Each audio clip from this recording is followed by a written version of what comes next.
जय हिंद दोस्तों, मैं सौरभ एक बार फिर से स्वागत करता हूं आप सभी का हमारे सॉफ्ट स्टडी यूट्यूब चैनल में। आज की इस वीडियो में हम डिस्कस करेंगे एनवायरनमेंट के 20 महत्वपूर्ण क्वेश्चंस और ये हमारी लगभग 500 प्लस महत्वपूर्ण क्वेश्चंस की सीरीज़ होगी जो आपको 20 से 25 क्लासेज में देखने को मिलेंगे। 500 प्लस महत्वपूर्ण क्वेश्चंस, ये सभी क्वेश्चंस मोस्ट इंपॉर्टेंट हैं आपके TET exam point of view से। तो वीडियो को शुरू से लेकर अंत तक पूरा देखिएगा और इसे ज़्यादा से ज़्यादा शेयर करें अपने दोस्तों तक और लाइक करें वीडियो को। और यदि आप चैनल पर नए हैं तो चैनल को सब्सक्राइब कर बेल आइकन को जरूर प्रेस करें नेक्स्ट वीडियो की नोटिफिकेशन सबसे पहले पाने के लिए। स्टार्ट करेंगे इसे पहले क्वेश्चन के साथ में। उससे पहले आपको बता दें, यदि आप इसकी PDF डाउनलोड करना चाहते हैं तो हमारे टेलीग्राम ग्रुप से जुड़ सकते हैं। टेलीग्राम पर यदि आप सर्च करते हैं सॉफ्ट स्टडी तो वहां पर हमारा ग्रुप मिल जाएगा जिसे आप सब्सक्राइब कर सकते हैं और ये सभी PDF बिल्कुल मुफ्त में डाउनलोड कर सकते हैं। ठीक है, तो यहाँ पर पहला क्वेश्चन आपकी स्क्रीन पर है, लिखा हुआ है एकल परिवार से क्या तात्पर्य है। एकल परिवार से क्या तात्पर्य है? तो चार ऑप्शन आपके सामने हैं। वर्ष 1950 के बाद बना परिवार, परिवार जिसमें माता पिता एवं उनके बच्चे रहते हैं, संपूर्ण परिवार जिसमें बच्चे, उनके माता पिता एवं दादा दादी, या फिर केवल पति पत्नी। तो एकल परिवार से तात्पर्य है, एकल परिवार को हम केंद्रीय परिवार एवं नाभिकीय परिवार भी कहते हैं और सदस्यों की संख्या के आधार पर परिवार को 3 भागों में डिवाइड किया जाता है। एक होता है संयुक्त परिवार, संयुक्त परिवार में माता पिता, उनके विवाहित एवं अविवाहित बच्चे सभी रहते हैं। और एक होता है एकल या फिर केंद्रीय परिवार और एक होता है विस्तृत परिवार। ठीक है, तो यहाँ पर एकल परिवार से हमारा क्या तात्पर्य हो जाता है, परिवार जिसमें माता पिता एवं उनके बच्चे रहते हैं। ठीक है, यहाँ पर याद रखना है अविवाहित बच्चे। ठीक है, एकल परिवार में अविवाहित बच्चे एवं उनके माता पिता रहते हैं। नेक्स्ट क्वेश्चन की तरफ चलते हैं। क्वेश्चन है 2, लिखा हुआ है भारत में लड़के व लड़कियों की विवाह योग्य न्यूनतम आयु क्या है। तो काफ़ी सिंपल क्वेश्चन है और इम्पोर्टेंट है, अक्सर एग्जाम में पूछ लिया जाता है। भारत में लड़के व लड़कियों की विवाह की न्यूनतम आयु क्या है? तो वर्तमान में भारत में लड़के की जो विवाह की आयु है वो 21 वर्ष है और लड़कियों की जो विवाह की आयु है वो 18 वर्ष है। ठीक है, तो ऑप्शन ए इसका करेक्ट हो जाएगा। चलते हैं नेक्स्ट क्वेश्चन की ओर और नेक्स्ट क्वेश्चन है प्राथमिक सामाजिकरण है। प्राथमिक सामाजिकरण क्या है? सामाजिकरण, तो यहाँ पर प्राथमिक सामाजिकरण क्या है ये आपको बताना है। लिखा हुआ है, ऑप्शन देख लेते हैं। शुरुआती उम्र में परिवार एवं मित्रों से सीखना, किशोरावस्था में समाज से सीखना, प्राथमिक स्तर पर समाज से सीखना या फिर शिक्षकों का अनुसरण करना। तो जो प्राथमिक सामाजिकरण होता है वो होता है शुरुआती उम्र में परिवार एवं मित्रों से सीखना। अब बात करते हैं सामाजिकरण की। सामाजिकरण क्या है? तो सामाजिकरण का सामान्य अर्थ है समाज के रीति रिवाजों को, उनके व्यवहारों को सीखना आदि सामाजिकरण कहलाता है। ठीक है, नेक्स्ट क्वेश्चन की तरफ चलते हैं और क्वेश्चन नंबर 4 आपकी स्क्रीन पर है। लड़के लड़कियों की अपेक्षा अधिक बुद्धिमान होते हैं, यह कथन किस प्रकार का है यह आपको बताना है। सही है, लड़के लड़कियों की अपेक्षा अधिक बुद्धिमान होते हैं, यह कथन सही है, सही हो सकता है, बुद्धि के विभिन्न पक्षों के लिए सही है, या फिर लैंगिक पूर्वाग्रह पर प्रदर्शित कर लैंगिक पूर्वाग्रह को प्रदर्शित करता है। ठीक है, तो इसका जो करेक्ट आंसर हो जाएगा आपका ऑप्शन नंबर डी, लड़के लड़कियों की अपेक्षा अधिक बुद्धिमान होते हैं, यह कथन लैंगिक पूर्वाग्रह को प्रदर्शित करता है। ठीक है, और इस प्रकार से कुछ होता नहीं है कि लड़के लड़कियों की अपेक्षा अधिक बुद्धिमान होते हैं, लेकिन यह लैंगिक पूर्वाग्रह को प्रदर्शित करता है। ऑप्शन डी इसका करेक्ट हो जाएगा। ठीक है, नेक्स्ट क्वेश्चन की ओर चलते हैं और क्वेश्चन नंबर 5 है, आपकी स्क्रीन पर लिखा हुआ है शारदा एक्ट का संबंध निम्नलिखित में से किससे है। ठीक है, शारदा एक्ट का संबंध किससे है? बाल विवाह से है, दहेज प्रथा से, बाल श्रम से, या फिर अनिवार्य शिक्षा से। तो शारदा एक्ट का जो संबंध है वह है आपका बाल विवाह से। ऑप्शन ए इसका करेक्ट हो जाएगा। अब शारदा एक्ट क्या है तो इसे भी हम जान लेते हैं। शारदा एक्ट जो है एक व्यक्ति थे हरबिलास शारदा। ठीक है, हरबिलास शारदा, इन्होंने 1929 में पार्लियामेंट में एक बिल पेश किया था बाल विवाह को लेकर था और इस बिल में जो है लड़कियों की न्यूनतम आयु 14 वर्ष निर्धारित की गई थी और लड़कों की जो न्यूनतम आयु है विवाह की उसे 18 वर्ष निर्धारित किया गया था। ठीक है, किसमें? शारदा एक्ट में पूछ लिया जाता है कि शारदा एक्ट के अनुसार लड़के एवं लड़कियों की विवाह की न्यूनतम आयु क्या निर्धारित की गई थी। तो लड़कियों की 14 वर्ष और लड़कों की 18 वर्ष। ठीक है, नेक्स्ट क्वेश्चन की ओर चलते हैं। क्वेश्चन 6 लिखा हुआ है बच्चे को सामाजिकरण का पहला पाठ कहाँ से प्राप्त होता है। तो बच्चे को सामाजिकरण का पहला पाठ जो प्राप्त होता है वह प्राप्त होता है आपका परिवार से। ऑप्शन ए इसका बिल्कुल करेक्ट हो जाएगा। ठीक है, बच्चे को सामाजिकरण का पहला पाठ कहाँ से प्राप्त होता है? तो परिवार से बच्चे को सामाजिकरण का पहला पाठ प्राप्त होता है। और यदि बात करते हैं कि सामाजिकरण का प्रमुख स्थान क्या है, इस प्रकार का क्वेश्चन आता है कि सामाजिकरण का प्रमुख स्थान क्या है, तो सामाजिकरण का जो प्रमुख स्थान है वह विद्यालय हो जाता है। Option B. ठीक है, सामाजिकरण का यदि प्रमुख स्थान पूछा जाए तो विद्यालय होगा। और सामाजिकरण का पहला स्थान, पहला पाठ कहाँ से प्राप्त होता है? तो वह परिवार से प्राप्त होता है। अगले क्वेश्चन की तरफ चलते हैं। क्वेश्चन 7।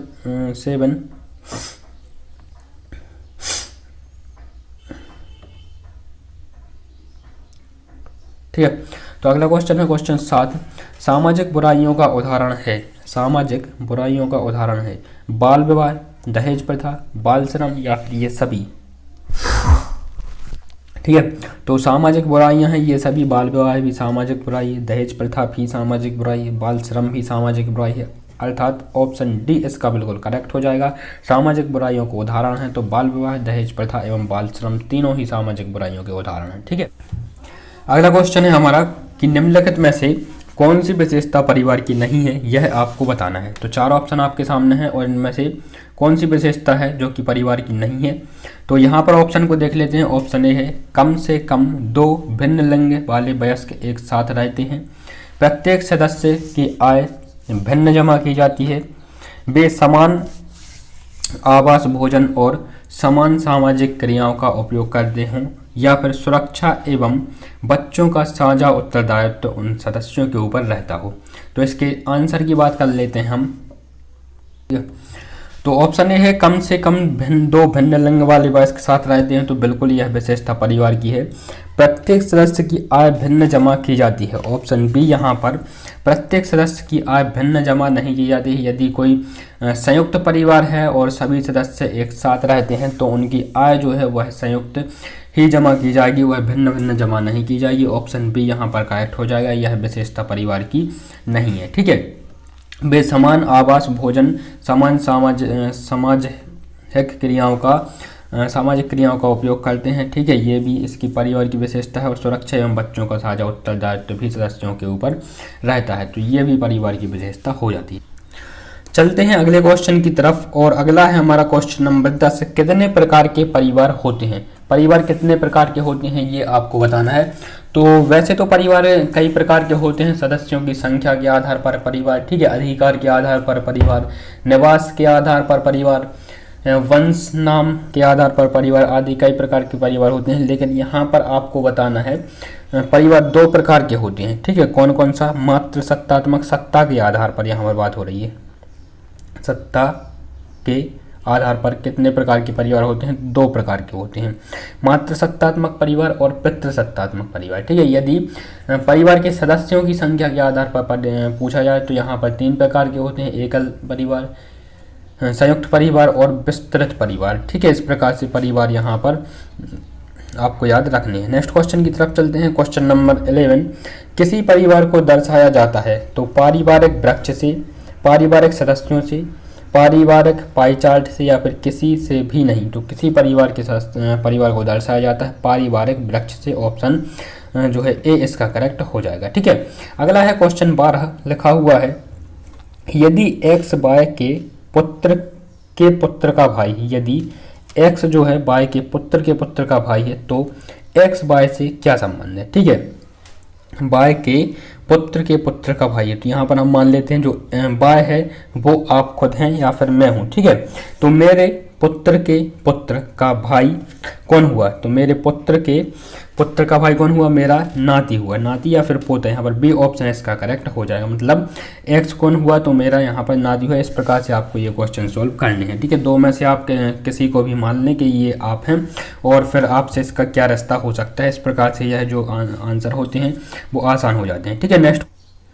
नेक्स्ट क्वेश्चन है क्वेश्चन नंबर 13 और यहाँ पर आपको बताना है, एक छायाचित्र में एक लड़की की ओर इशारा करते हुए अमर ने कहा कि उसकी माता का भाई मेरे माता के पिता का इकलौता पुत्र है। ठीक है, तो यहाँ पर आप मान सकते हैं कि अमर आप खुद हैं और यहाँ पर एक तस्वीर लगी हुई है दीवार पर जो कि एक लड़की की है। ठीक है, तो अमर बोलता है कि लड़की का जो माता का भाई है, मतलब लड़की का कौन हुआ, मामा।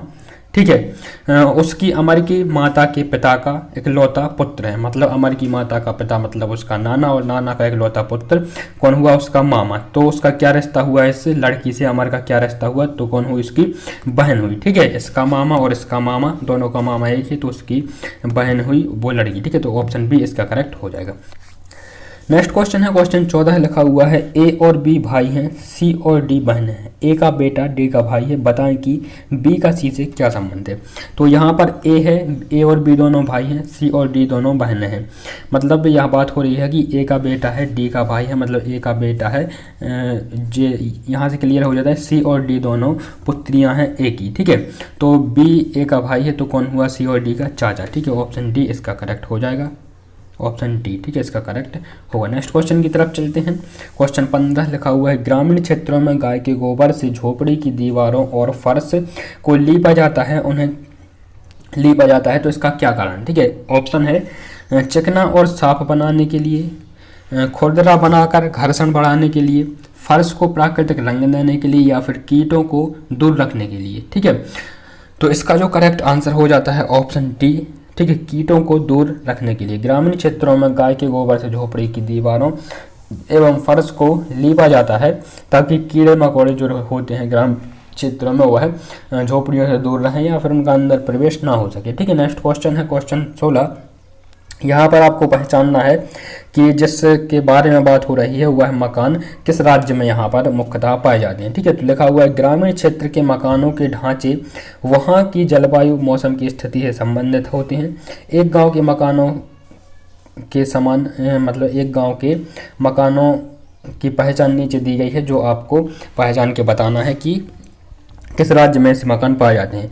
मकान मजबूत बांस के खम्भों पर बने होते हैं, अंदर भी मकान लकड़ियों से बने होते हैं, मकान जमीन के संप्रेषण में 3 मीटर की ऊंचाई पर होते हैं और मकानों की छतें ढालू होती हैं। तो इस प्रकार से जो मकान पाए जाते हैं वह कहाँ पाए जाते हैं, उत्तराखंड में, ऑप्शन डी इसका करेक्ट हो जाएगा। अगला क्वेश्चन है क्वेश्चन 17, कुरुख कहाँ के लोगों की भाषा है। कुरुख जो भाषा है वह कहाँ के लोगों की भाषा है, तो ये आपको बताना है। तो कुरुख है कहाँ की, झारखंड की, ऑप्शन डी इसका करेक्ट हो जाएगा। झारखंड की स्थानीय भाषा है कुरुख। ठीक है, और यदि हम कुरुख भाषा की बात करते हैं तो कुरुख भाषा झारखंड की एक जनजाति है, उराव जनजाति। उराव जनजाति, यह जनजाति है, इस जनजाति के द्वारा बोली जाती है कुरुख भाषा। ठीक है, ये आपको याद रखना है। नेक्स्ट क्वेश्चन है क्वेश्चन 18, दिन और रात होने का प्रमुख कारण क्या है। दिन और रात होने का प्रमुख कारण क्या है। सूर्य का अपनी धुरी पर घूमना, चंद्रमा का अपनी धुरी पर घूमना, पृथ्वी का अपनी धुरी पर घूमना, या फिर उपर्युक्त सभी। ठीक है, तो इसका जो करेक्ट आंसर हो जाएगा क्या, पृथ्वी का अपनी धुरी पर घूमना। ठीक है, यहाँ पर मान के चलते हैं ये है हमारी पृथ्वी यहाँ पर। ठीक है, और ये है यहाँ पर सूर्य। ठीक है, तो ये पृथ्वी की कक्षा है जिस पर ये घूमती है 12 महीने, एक साल में अपने एक चक्कर पूरा करती है। ठीक है, और पृथ्वी की जो अपनी खुद की धुरी होती है उस धुरी पर घूमती है पृथ्वी, तो वो दिन रात होने का कारण होती है। काफ़ी सिंपल है, आप सभी लोग इसे आसानी से समझ सकते हैं। ठीक है, नेक्स्ट क्वेश्चन है क्वेश्चन 19 लिखा हुआ है, निम्न में से कौन सा कथन सही है। निम्नलिखित में से कौन सा कथन सही है। एकल परिवार में दहेज प्रथा सामान्य बात है, दहेज तथा बाल श्रम शहरों में सामान्य बात है, दहेज प्रथा बाल श्रम सामाजिक बुराइयां हैं। तो कौन सा कथन सही है, तो ऑप्शन डी यहाँ पर सही हो जाएगा। दहेज प्रथा एवं बाल श्रम दोनों सामाजिक बुराइयां हैं। नेक्स्ट क्वेश्चन है और इस वीडियो का अंतिम क्वेश्चन है, वन हमारे लिए महत्वपूर्ण है क्योंकि ये वायुमंडल में ऑक्सीजन मुक्त करते हैं, ये हमें ईंधन प्रदान करते हैं, ये हमें शरण प्रदान करते हैं, और ऑप्शन डी है उपर्युक्त सभी। तो इसका भी आंसर हो जाएगा उपर्युक्त सभी, ऑप्शन डी। तो इस प्रकार से हमारी आज की यह वीडियो होती है समाप्त। उत्तरमाला आप यहाँ पर देख सकते हैं और इस को आप डाउनलोड कर सकते हैं टेलीग्राम से। टेलीग्राम का लिंक वीडियो का डिस्क्रिप्शन में दिया गया है। और मुलाकात होगी आपसे नेक्स्ट वीडियो में कल इसी समय। तब तक के लिए नमस्कार, जय हिंद, वंदे मातरम।